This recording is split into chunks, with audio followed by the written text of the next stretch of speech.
मालवीय, सुरसा के मुंह की तरह बढ़ती बेरोजगारी, ये वाकई चैलेंज है क्या इस देश के सामने, इस देश की सरकार के सामने? गरिमा जी, आपका यह सवाल वाजिब है, लाजिम है और ये होना चाहिए और इस पर डिस्कशन होना चाहिए।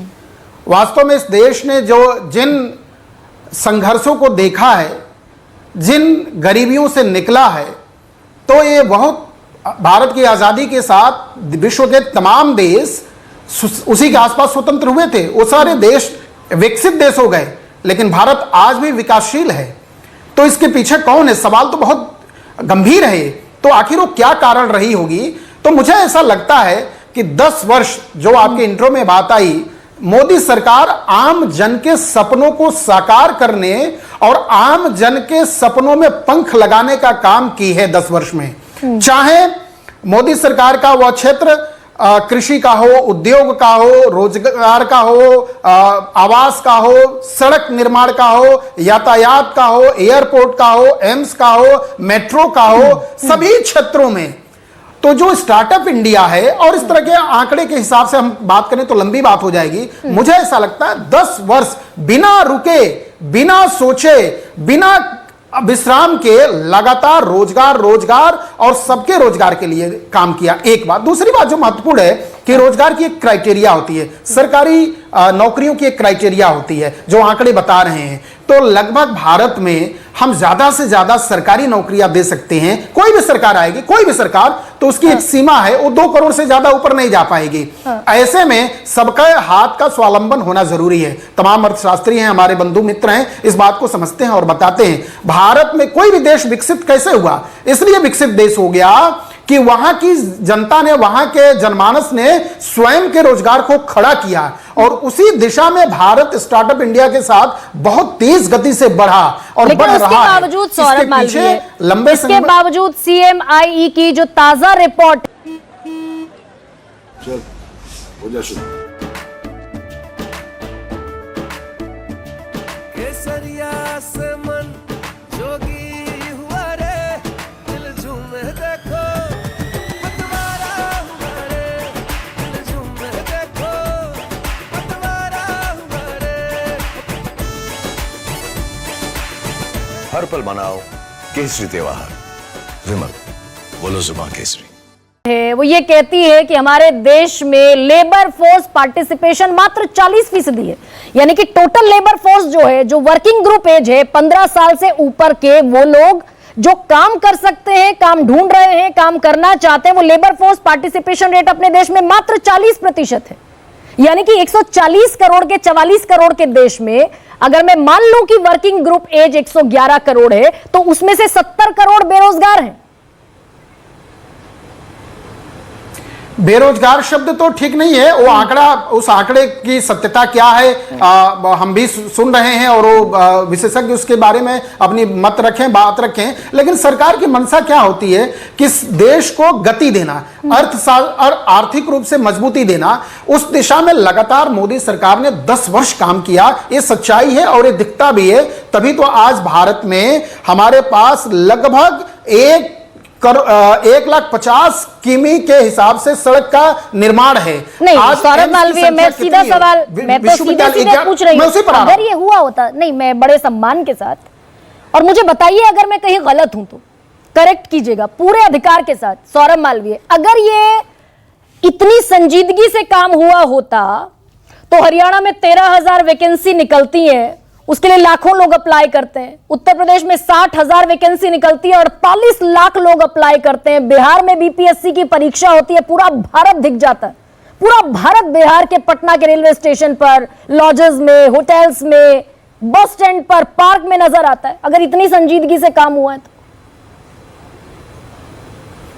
निश्चित तौर पर गरिमा जी, हर व्यक्ति को जीवन में स्थिरता चाहिए, स्थायित्व चाहिए। इसके लिए सरकारी नौकरियां आम आदमी के सपने के हिसाब से होती हैं कि हमारे जीवन में व्यवस्था हो जाए और हम सरकारी नौकरी के लिए जाएं। लेकिन किसी भी सरकार के लिए यह यक्ष प्रश्न है कि हम सरकारी नौकरी को देने की एक अब जैसे मान लीजिए कोई ग्रुप है, बड़ा सा ग्रुप है, आप जिस चैनल में काम कर रहे हैं, कोई भी व्यक्ति, हम सब जहां काम कर रहे हैं, उस तो एक व्यक्ति एक काम खड़ा, स्टार्टअप खड़ा करता है तो उसके साथ कम से कम 150, 200, 1000 लोगों को अवसर मिलता है। हाँ। इसलिए हमारा जोर, यानी समाज का जोर और सरकार का भी जोर होना चाहिए स्टार्टअप खड़ा करने के लिए। लेकिन स्टार्टअप भी कम हो गए सौरभ मालवीय, राशि है ना, मैं इसीलिए पूछ रही, यही तो मैटर ऑफ कंसर्न है कि जिस स्किल इंडिया का, उसी मुद्दे पर एक सेकंड सौरभ मालवीय, जिस आप स्टार्टअप इंडिया का जिक्र करेंगे, स्किल्ड इंडिया का जिक्र करेंगे, उसके आंकड़े भी मेरे पास है और ये आंकड़ा इंटरनेशनल लेबर ऑर्गेनाइजेशन का है, वो सीधे सीधे पढ़ देती हूं।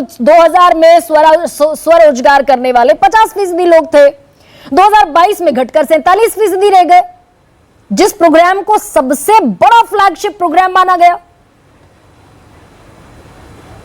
नहीं गरिमा जी, स्टार्टअप इंडिया, स्किल इंडिया के तहत भारत सरकार ने और राज्यों ने, खास करके राज्य सरकार ने भी उसी के समानांतर अलग अलग नामों से दिया, और क्या कि रोजगार के लिए आए हुए युवाओं को, व्यक्तियों को सभी प्रकार के तुरंत लोन देना, तुरंत राशि देना, सहयोग राशि के द्वारा खड़ा करना। उत्तर प्रदेश के आंकड़े अलग हैं। अब ये चूंकि नेशनल आंकड़ा है तो मुझे नहीं लगता है कि वो नेशनल आंकड़ा राज्यों से जुड़ा होगा, लेकिन नहीं तो आपका आंकड़ा तो जुड़ा होगा ना सौरभ मालवीय। ये जो मिनिस्ट्री की मैं रिपोर्ट पढ़ रही हूँ, ministry of statistics of programme and implementation, इसकी रिपोर्ट तो मानेंगे फिर।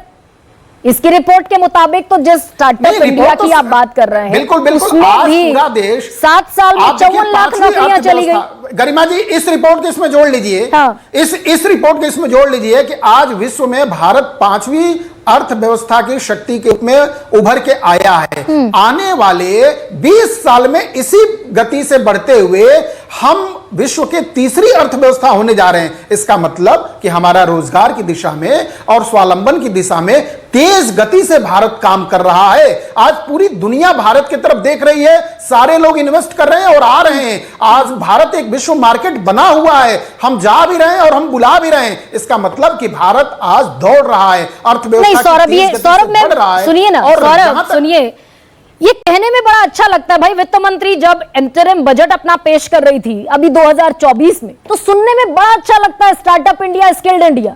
लेकिन मैं तो सीधा आंकड़ा लेकर आपके सामने बैठी हूं। आप ही की सरकार की रिपोर्ट है, मिनिस्ट्री की रिपोर्ट है, 7 साल में 54 लाख नौकरियां एमएसएमई में चली गई, अनऑर्गेनाइज्ड सेक्टर में चली गई,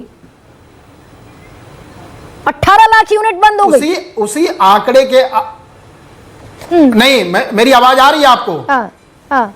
मैं स्टूडियो से हूं जी, मेरी आवाज आ रही है? एब्सोल्युटली ऑडिबल सौरभ जी,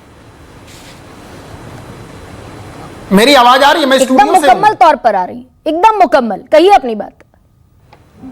जी गरिमा जी, मैं उसी बात को फिर से दोहरा रहा हूं। हाँ। ये आंकड़े जो है, ये आंकड़ों पर हम सवाल नहीं खड़ा कर रहे हैं, लेकिन भारत सरकार की विकास के दर पे बात कर रहे हैं। तो दर रेट ये कहता है भारत सरकार के विकास का कि आज विश्व में हम 5वीं शक्ति के रूप में है और आने वाले 20 साल में तीसरी शक्ति के रूप में हो रहे हैं। इसका मतलब है कि तेज गति से अर्थव्यवस्था सुदृढ़ हो रही है। हाँ। चाहे वो यातायात हो, मतलब सभी क्षेत्रों में, जीवन के सभी क्षेत्रों में विकास कर रहे हैं और उस विकास से रोजगार और सभी लोगों को स्टार्टअप इंडिया, स्किल इंडिया के तहत अवसर पर्याप्त मिल रहा है। एक तथ्य, और बस ये कह के यहाँ पर सौरभ मालवीय, मैं सारे डेटा आपके सामने रख रही हूं, लेकिन आप ये कहकर कि सबको रोजगार के पर्याप्त मौके मिल रहे हैं, जब आप फुल स्टॉप लगाते हैं तो बहुत सारे क्वेश्चन यहां से अराइज भी होते हैं।